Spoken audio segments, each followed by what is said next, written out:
ಚಿಕ್ಕಬಳ್ಳಾಪುರ ಜಿಲ್ಲೆಯಲ್ಲಿ ಕೊರೋನಾ ಕೇಸ್ಗಳು ದಿನೇ ದಿನೇ ಏರಿಕೆಯಾಗ್ತಾ ಇದೆ. ಇದಕ್ಕೆ ಕಾರಣ ಏನು?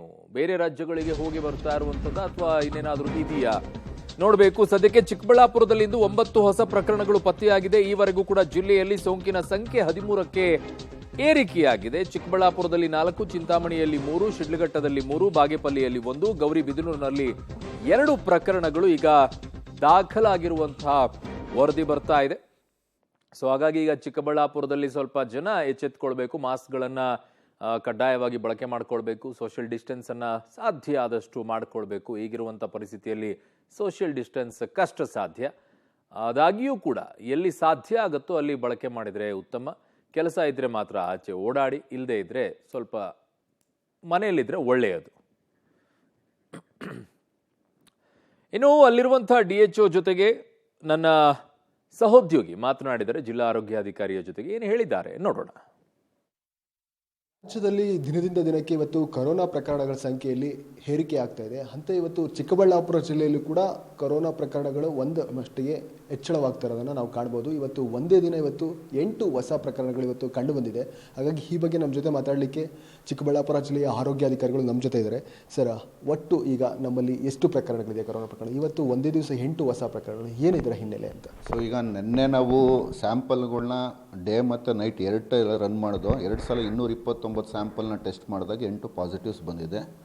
ನಮ್ಮ ಜಿಲ್ಲೆಯಲ್ಲಿ ಡಿಸೆಂಬರ್ ಈ ತಿಂಗಳು ಮಾಯಲ್ಲಿ ನಾವೇನು 22ರಿಂದ ಟೆಸ್ಟಿಂಗ್ ಮಾಡ್ತಾ ಇದ್ದೀವಿ, ಅದರಲ್ಲಿ ಒಟ್ಟು 12 ಪಾಸಿಟಿವ್ಸ್ ಬಂದಿದೆ. ಒಂದು ಹೊರ ಜಿಲ್ಲೆಯಿಂದ ಅಂದರೆ ರಾಜ್ಯದಲ್ಲಿ ದಿನದಿಂದ ದಿನಕ್ಕೆ ಇವತ್ತು ಕೊರೋನಾ ಪ್ರಕರಣಗಳ ಸಂಖ್ಯೆಯಲ್ಲಿ ಏರಿಕೆ ಆಗ್ತಾ ಇದೆ. ಅಂತ ಇವತ್ತು ಚಿಕ್ಕಬಳ್ಳಾಪುರ ಜಿಲ್ಲೆಯಲ್ಲೂ ಕೂಡ ಕೊರೋನಾ ಪ್ರಕರಣಗಳು ಮಟ್ಟಿಗೆ ಹೆಚ್ಚಳವಾಗ್ತಾ ಇರೋದನ್ನು ನಾವು ಕಾಣ್ಬೋದು. ಇವತ್ತು ಒಂದೇ ದಿನ 8 ಹೊಸ ಪ್ರಕರಣಗಳು ಇವತ್ತು ಕಂಡು ಬಂದಿದೆ. ಹಾಗಾಗಿ ಈ ಬಗ್ಗೆ ನಮ್ಮ ಜೊತೆ ಮಾತಾಡಲಿಕ್ಕೆ ಚಿಕ್ಕಬಳ್ಳಾಪುರ ಜಿಲ್ಲೆಯ ಆರೋಗ್ಯಾಧಿಕಾರಿಗಳು ನಮ್ಮ ಜೊತೆ ಇದ್ದಾರೆ. ಸರ್, ಒಟ್ಟು ಈಗ ನಮ್ಮಲ್ಲಿ ಎಷ್ಟು ಪ್ರಕರಣಗಳಿದೆ ಕೊರೋನಾ ಪ್ರಕರಣ? ಇವತ್ತು ಒಂದೇ ದಿವಸ 8 ಹೊಸ ಪ್ರಕರಣಗಳು, ಏನಿದರ ಹಿನ್ನೆಲೆ ಅಂತ? ಸೊ ಈಗ ನಿನ್ನೆ ನಾವು ಸ್ಯಾಂಪಲ್ಗಳನ್ನ ಡೇ ಮತ್ತು ನೈಟ್ 2 ರನ್ ಮಾಡಿದ್ವು. 2 ಸಲ 229 ಸ್ಯಾಂಪಲ್ನ ಟೆಸ್ಟ್ ಮಾಡಿದಾಗ 8 ಪಾಸಿಟಿವ್ಸ್ ಬಂದಿದೆ. ನಮ್ಮ ಜಿಲ್ಲೆಯಲ್ಲಿ ಡಿಸೆಂಬರ್ ಈ ತಿಂಗಳು ಮಾಯಲ್ಲಿ ನಾವೇನು 22ರಿಂದ ಟೆಸ್ಟಿಂಗ್ ಮಾಡ್ತಾ ಇದ್ದೀವಿ, ಅದರಲ್ಲಿ ಒಟ್ಟು 12 ಪಾಸಿಟಿವ್ಸ್ ಬಂದಿದೆ. ಒಂದು ಹೊರ ಜಿಲ್ಲೆಯಿಂದ ಅಂದರೆ ಚಾಮರಾಜನಗರ ಜಿಲ್ಲೆಯಲ್ಲಿ ನಮ್ಮ ಶಿಡ್ಲಘಟ್ಟದವರು ಒಬ್ಬರು ಚಾಮರಾಜನಗರ ಜಿಲ್ಲೆಗೆ ಹೋಗಿದ್ದಾಗ ಅಲ್ಲಿ ಟೆಸ್ಟ್ ಮಾಡಿರ್ತಕ್ಕಂಥದ್ದು ಪಾಸಿಟಿವ್ ಬಂದಿರತಕ್ಕಂಥದ್ದು. ಒಟ್ಟು ನಮ್ಮ ಜಿಲ್ಲೆಯಲ್ಲಿ ಈಗ 13 ಕೇಸ್ ಇದೆ. 13ರಲ್ಲಿ ಈಗ ಆಲ್ರೆಡಿ 4 ಕೇಸು ಡಿಸ್ಚಾರ್ಜ್ ಆಗಿದೆ, ಅಂದರೆ ಹೋಮ್ ಐಸೋಲೇಷನ್ ಡಿಸ್ಚಾರ್ಜ್ ಆಗಿದೆ.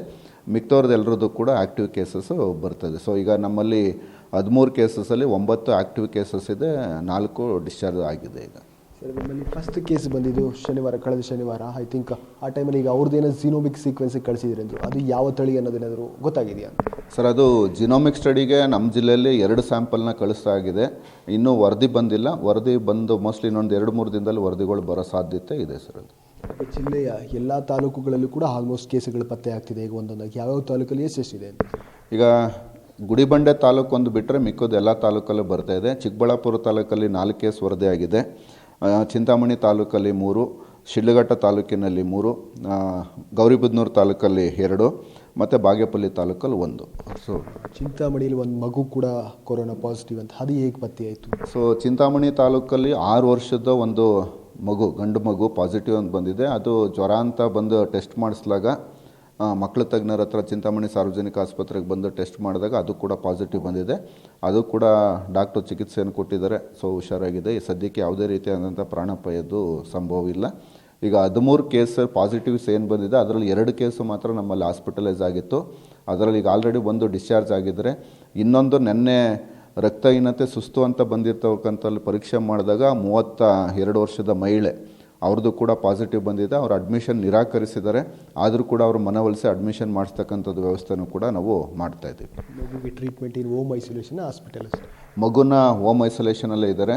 ಪ್ರತಿದಿನ ನಾವು ಸಂಬಂಧಿಸಿದ ಪ್ರಾಥಮಿಕ ಆರೋಗ್ಯ ಕೇಂದ್ರದ ವೈದ್ಯಾಧಿಕಾರಿಗಳು, ತಾಲೂಕು ಆರೋಗ್ಯಾಧಿಕಾರಿಗಳು ಮತ್ತು ನಾನು ಕೂಡ ರ್ಯಾಂಡಮ್ ಆಗಿ ಒಂದೊಂದು ರೋಗಿಗಳಿಗೆ ಟೆಲಿಕನ್ಸಲ್ಟೇಷನ್ ಫೋನ್ ಮುಖಾಂತರ ಮಾತಾಡಿ ಅವ್ರಿಗೆ ಮನಸ್ಥೈರ್ಯ ತುಂಬುವಂಥ ಕೆಲಸವನ್ನು ಕೂಡ ಮಾಡ್ತಾಯಿದ್ದೀವಿ. ಮತ್ತೊಂದು ಸರ್, ಈಗ ಆಸ್ಪತ್ರೆಗಳಲ್ಲಿ ಯಾವ ರೀತಿ ವ್ಯವಸ್ಥೆಗಳನ್ನು, ಎಷ್ಟು ಬೆಡ್ಗಳನ್ನು ಮೀಸಲಿಟ್ಕೊಂಡು ಏನು ನಡೀತಿದೆ? ಈಗ ಜಿಲ್ಲಾ ಆಸ್ಪತ್ರೆಯಲ್ಲಿ ಚಿಕ್ಕಬಳ್ಳಾಪುರ ಜಿಲ್ಲೆಯಲ್ಲಿ ಇರ್ತಕ್ಕಂಥ ಜಿಲ್ಲಾ ಆಸ್ಪತ್ರೆ ಏನು ಓಲ್ಡ್ ಕೋವಿಡ್ ಹಾಸ್ಪಿಟ್ಲ್ ಆಗಿತ್ತು, ಹಳೆ ಹಾಸ್ಪಿಟ್ಲನ್ನ ಈಗ ನಾವು MCH ಹಾಸ್ಪಿಟ್ಲು ಮಾಡೋದಕ್ಕೆ ರೆಡಿ ಮಾಡಿದ್ದು. ಈಗ ಸದ್ಯಕ್ಕೆ ತಾತ್ಕಾಲಿಕವಾಗಿ ಕೋವಿಡ್ ಕೇಸಸ್ ಹೆಚ್ಚಳ ಆಗುವ ಸಂಭವ ಇರೋದ್ರಿಂದ ಕೋವಿಡ್ ಹಾಸ್ಪಿಟಲ್ ಆಗಿ ನಾವು ಮಾಡಿದ್ವಿ. ಅದರಲ್ಲಿ 17 ವೆಂಟಿಲೇಟರ್ ಬೆಡ್ಡು, 43 ಆಕ್ಸಿಜನೇಟೆಡ್ ಬೆಡ್ಡು ಮತ್ತು 20 HDU ಬೆಡ್ಡು, ಆ ರೀತಿ 74 ಬೆಡ್ಡನ್ನು ರೆಡಿ ಮಾಡ್ಕೊಂಡಿದ್ದೀವಿ. ಇನ್ನು 70 ಬೆಡ್ಡು ಮಾಡೋದಕ್ಕೂ ಕೂಡ ಅವಕಾಶ ಇದೆ. ಅದು ಇದಿಷ್ಟು ಇವತ್ತು ಚಿಕ್ಕಬಳ್ಳಾಪುರ ಜಿಲ್ಲಾ ಆರೋಗ್ಯಾಧಿಕಾರಿಗಳಂತ ಮಹೇಶ್ ಕುಮಾರ್ ಅವರ ಮಾತು. ಅಂದರೆ ಈಗಾಗಲೇ ಕೂಡ ಕೊರೋನಾನ ಕಡಿವಾಣ ಮಾಡಲಿಕ್ಕೆ ಮುನ್ನೆಚ್ಚರಿಕೆ ಕ್ರಮಗಳನ್ನು ತೆಗೆದುಕೊಳ್ಳುವ ಜೊತೆಗೆ ಆಸ್ಪತ್ರೆಗಳಲ್ಲಿ ಏನೆಲ್ಲ ಮುಂಜಾಗ್ರತಾ ಕ್ರಮಗಳನ್ನು ತೆಗೆದುಕೊಳ್ಳಬೇಕು ಆ ನಿಟ್ಟಿನಲ್ಲಿ ಕಾರ್ಯಪ್ರವೃತ್ತರಾಗಿರುವಂಥದ್ದು.